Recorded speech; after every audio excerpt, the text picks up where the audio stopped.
Hello, मेरा नाम है हिमांशु और आज मैं कॉन्ग्रुएंसी एंड कोलिनियरिटी के नेक्स्ट पार्ट पे आता हूँ।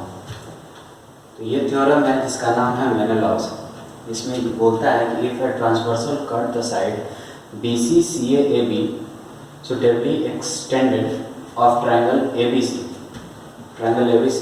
in points D, E and F respectively। तो हमारे पास दो केस है, फर्स्ट केस ये और सेकेंड केस ये। तो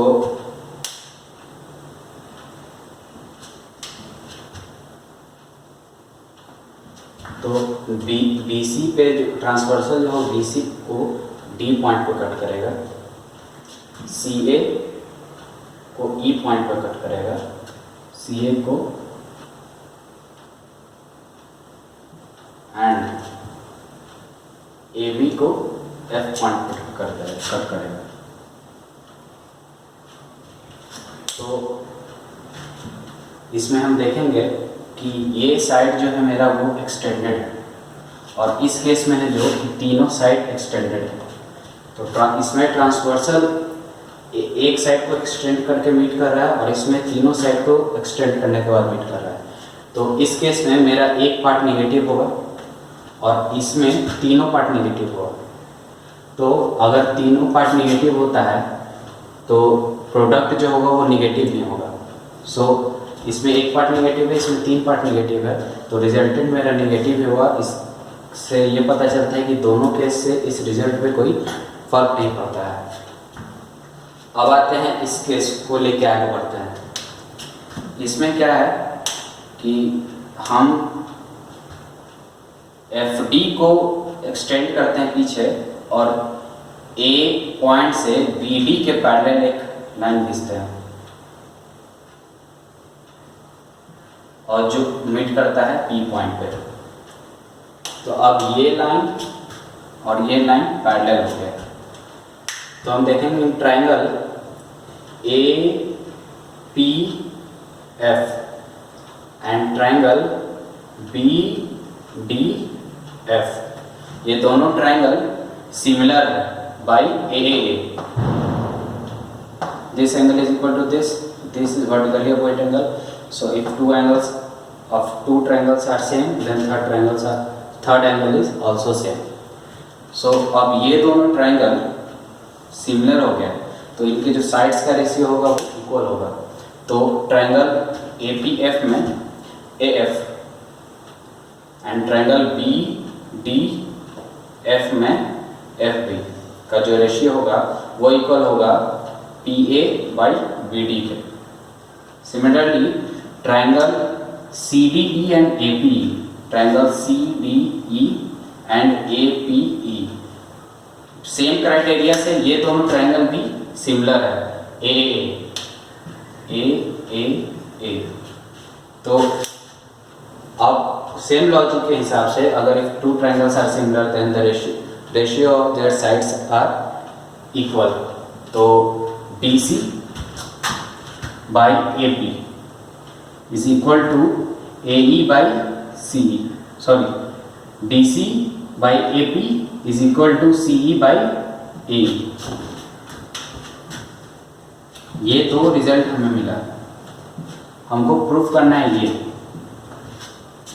तो वहां से उसको लेके चलेंगे तो BD by DC into CE by APA into AF by FP। तो BD by DC को हटा के CE by PA हमें मिलता क्या है DC by AP और AF by AP हमें मिला है PA by BD। तो अब हम देखेंगे कि BD by DC, BD by DC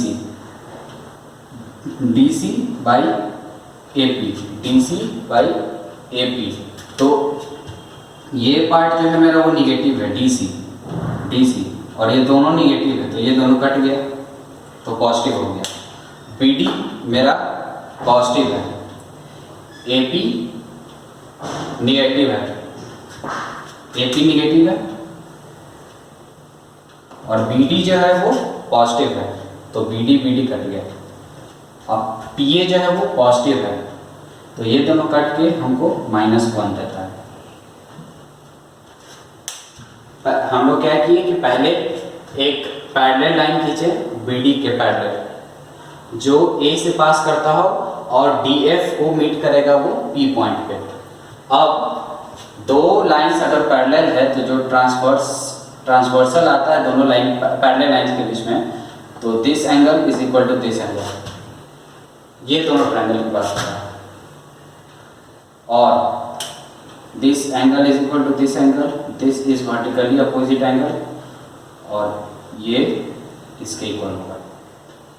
तो triangle APF is similar to triangle BDF, तो वहाँ से जो साइड्स का रेशियो होगा वो इक्वल होगा। तो AF by FD is equal to PA by BD, ये रेशियो हुआ।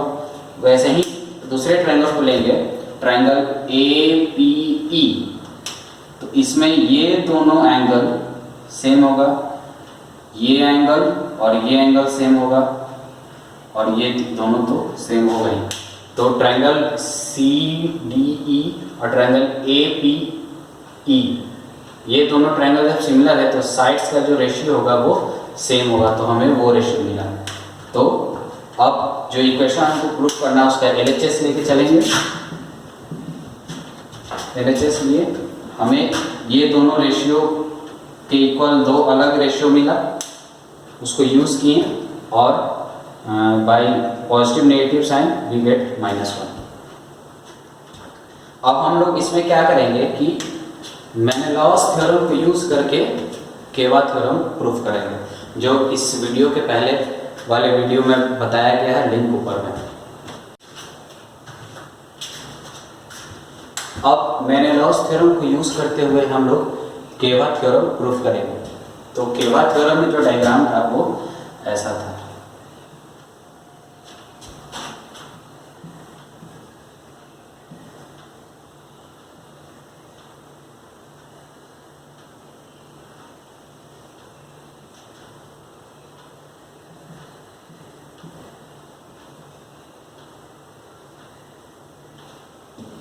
इसमें हम ट्रायंगल ABD लेते हैं। ट्रायंगल ABD में मेरा जो CF है वो ट्रांसवर्सल है।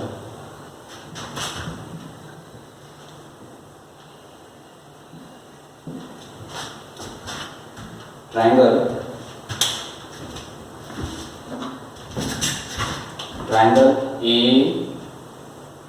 ABD में CF जो है वो ट्रांसवर्सल है।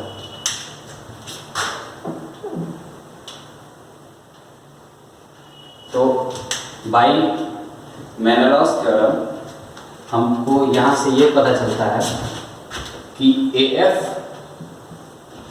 By FB into BC by DC into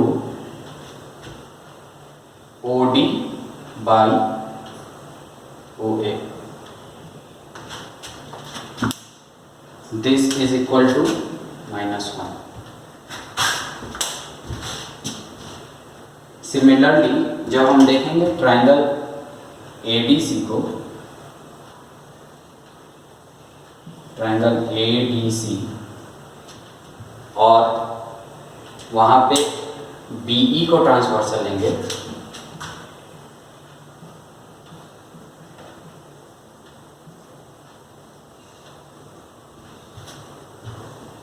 तब मेरा रेशियो जो आएगा ट्रायंगल ADC, तो हमारा जो रेशियो आएगा वो आएगा CE बाई EA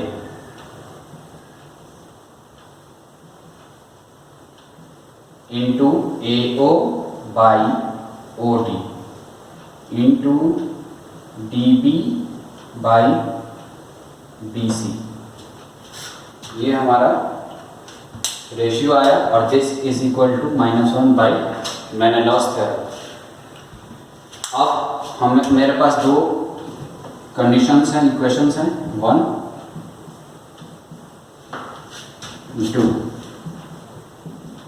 अब दोनों इक्वेशन को जब हम मल्टीप्लाई करेंगे तो राइट साइड में 1, लेफ्ट साइड में क्या आएगा, OD OD and OA OA, ये -1 आ गया, तो CE by EA into CE by EA into AF by FB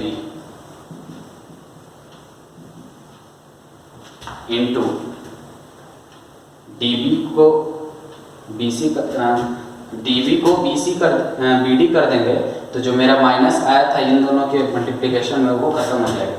तो यहाँ BD बाई BC कैंसिल हो गया तो बच गया मेरा DC, और ये मेरा केवा थ्योरम प्रूफ हो गया।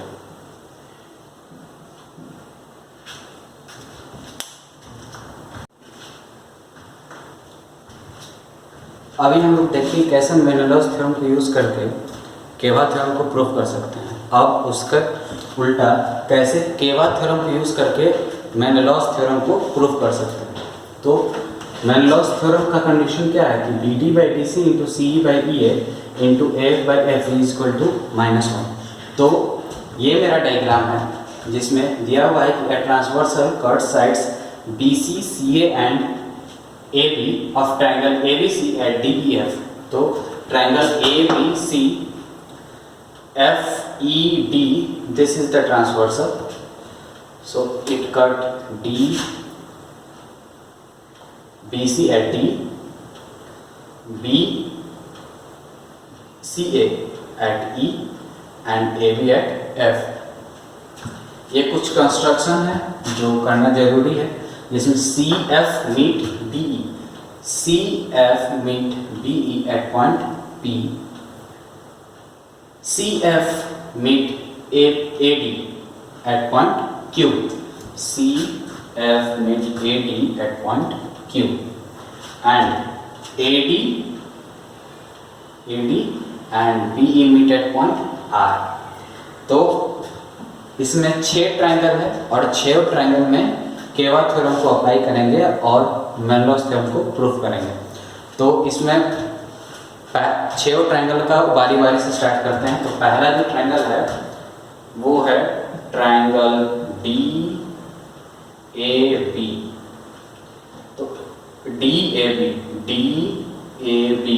इस ट्रायंगल में DF AC एंड BR ये कंकरेंट है, ये तीनों कंकरेंट है और मीट करता है पॉइंट E पे। और हम देखेंगे कि DF AC and BR meet at point E and all 3 lines are concurrent. तो इसके हिसाब से जो रेशियो आएगा वो आएगा BC by CD into DR by RA into AF by FB is equal to 1। अगर किसी को ये रेशियो समझने में दिक्कत है तो इसके पिछला वीडियो केवा थ्योरम जिसका लिंक डिस्क्रिप्शन में दिया है उसको एक बार जाके फिर से देख लें। उसमें बताया गया है कि केवा थ्योरम कैसे प्रूफ होता है। तो ये मेरा पहला कंडीशन है। तो फर्स्ट ट्रायंगल का पहला कंडीशन को हम साइड में लिखेंगे, BC by CD into DR by RA into AF by FB is equal to 1। ये फर्स्ट कंडीशन है। अब चलते हैं हम सेकेंड ट्रायंगल पे। तो सेकेंड ट्रायंगल जो है वो है ट्रायंगल EBC। ट्रायंगल EBC ये ट्रायंगल। उस ट्रायंगल में देखेंगे कि ED comma BA comma CP। देखेंगे कि ED BA and CP meet at point F। ED BA and CP meet at point F। मतलब कि CD BA एंड CP जो है वो कंकरेंट है पॉइंट F पे, और F जो है वो पॉइंट ऑफ कंकरेंसी है। तो बाय केवा थ्योरम हम रेशियो लिख सकते हैं BD by DC into CA by AE into EP by PB is equal to 1 by Ceva theorem. तो अगेन अगर ये रेशियो लिखने में दिक्कत हो रहा है तो केवा थ्योरम पे जरूर जाके देखें। BD by DC into CA by AE into EP by PB। तो अगेन ये सेकेंड कंडीशन हुआ मेरा, इसको फिर हम साइड में लिखते हैं BD by DC into CA by AE into EP by PB is equal to 1। ये सेकेंड कंडीशन हो गया। अब थर्ड ट्रायंगल पे आते हैं। थर्ड ट्रायंगल होगा मेरा triangle FCA, triangle FCA, this triangle. इस ट्रायंगल में हम देखेंगे कि FE CB and AQ, FE CB and AQ meet at point D। मतलब कि मेरा FE CB and AQ concurrent line है और ये तीनों मिल रहा है पॉइंट D पे, मतलब D जो मेरा है वो पॉइंट ऑफ कंकरेंसी है। Again by Ceva theorem we can write CE by EF into AB by BF into FQ by QC is equal to 1। ये मेरा थर्ड कंडीशन हुआ। CE by EA into AB by BF into FQ by QC is equal to 1 by Ceva theorem. तो third condition लिखा है यहाँ पे CE by EA into AB by BF into FQ by QC is equal to 1। ये मेरा third condition हो गया। अब चलते हैं ट्रायंगल नंबर 4 पे। ट्रायंगल 4 है मेरा triangle DEA, triangle DEA, this triangle DEA। तो इसमें जो लाइंस है वो है DC ER and DC ER and AF। DC ER and AF meet at point P।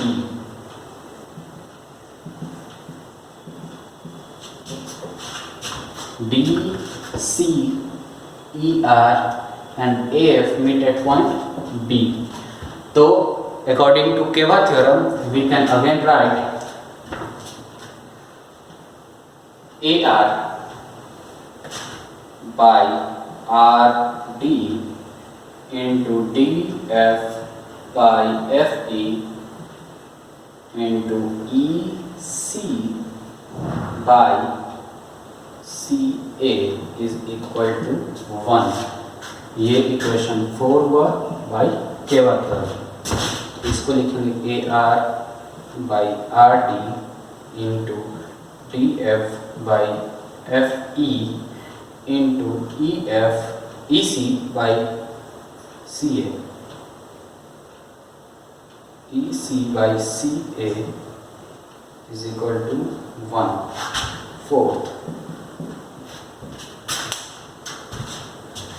अब आते हैं ट्रायंगल नंबर 5 पे। In triangle 5 is triangle EFB, triangle EFB, this triangle.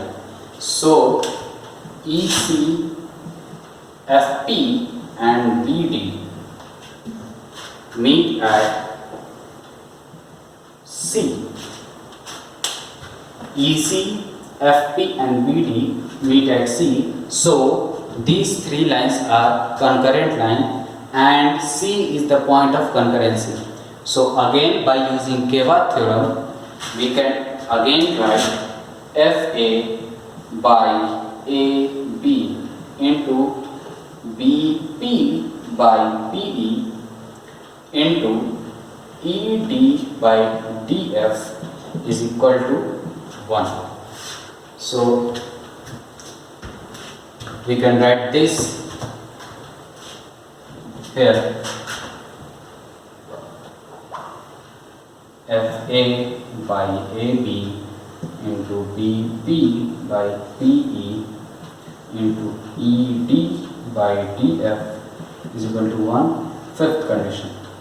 And now last, triangle 6 is triangle FDC. Triangle FDC, this triangle. So the lines FB, DQ and CE. FB, DQ and C meet at point A. So these three lines are concurrent lines and they meet at point A. So A is the point of concurrency. So again, by using Kevad theorem, we can write DB by DC into CQ by QP, CQ by QP into FE by ED is equal to 1. And this is the sixth condition. Now we will multiply all these six conditions and we will get that result. So after multiplying, you can multiply on your notebook. So we will get BD by DC into CE by EA into AF by FB whole square is equal to 1. Now this can be equal to +1 and -1. But जब हम लोग मैनलॉस theorem proof कर रहे थे उस समय हम लोग के पास जो कंडीशन था, जो दो केसेस था, उसमें पहले केस में या तो एक साइड एक रेशियो निगेटिव आ रहा था या दूसरे केस में 3 रेशियोज निगेटिव आ रहे थे. तो मैनलॉस थ्योरम में हमें जो वैल्यू मिलेगा वो हमेशा निगेटिव मिलेगा. So this is equal to -1 and hence proved. So by using Kevad theorem we can prove Manlow's theorem. अब आते हैं थ्योरम 4 पे, जिसका नाम है कन्वर्स ऑफ Manlow's. इसमें कहता है if point D, E, F are taken on the sides of triangle ABC.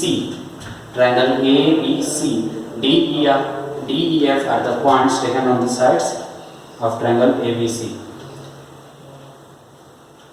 Sorry, E. Now, such that equation 2 holds, then D, E, F are collinear point. अब इस ratio के multiple को हमने देखा था मैनलॉस थ्योरम में कि ये होल्ड करता है जब ये तीनों कोलिनियर होता है, लेकिन यहाँ पे उल्टा है क्योंकि ये कन्वर्स ऑफ मैनलॉस है. तो हम एक पॉइंट मानते हैं एफ डैश जहाँ पे D E F dash meet करता है. इफ डी ई को इलॉन्गेट करेंगे तो वो एक्सटेंड करेंगे तो ए बी को एफ डैश में मिलता है. तो ये तीनों पॉइंट तो कोलिनियर है. अब ये तीनों पॉइंट कोलिनियर है तो by using Menelaus theorem we can write D D by D C into C E by E A into A F by F B is equal to F dash A F dash by F dash B is equal to -1। ये मेनलॉस theorem को use करके किए जब कि F dash कोई दूसरा point हो। अब नाउ ये दोनों इक्वेशन को इक्वेट करते हैं क्योंकि ये गिवन है, तो जब हम इक्वेट करेंगे तो यहाँ से आएगा A F dash by F dash B equal to A F by F B. अब by using dividend we can write here a f dash by f dash b plus a f dash plus f dash b is equal to a f by a f plus f b, and this is equal to a f dash by a b equal to a f by a b. So from this we get that f dash is equal to f, means f dash जो है वो point f ही है, मतलब कि f और f dash coincide कर रहा है। तो यहाँ से ये प्रूफ हुआ कि point D E F are collinear, hence the theorem is proved. Thank you.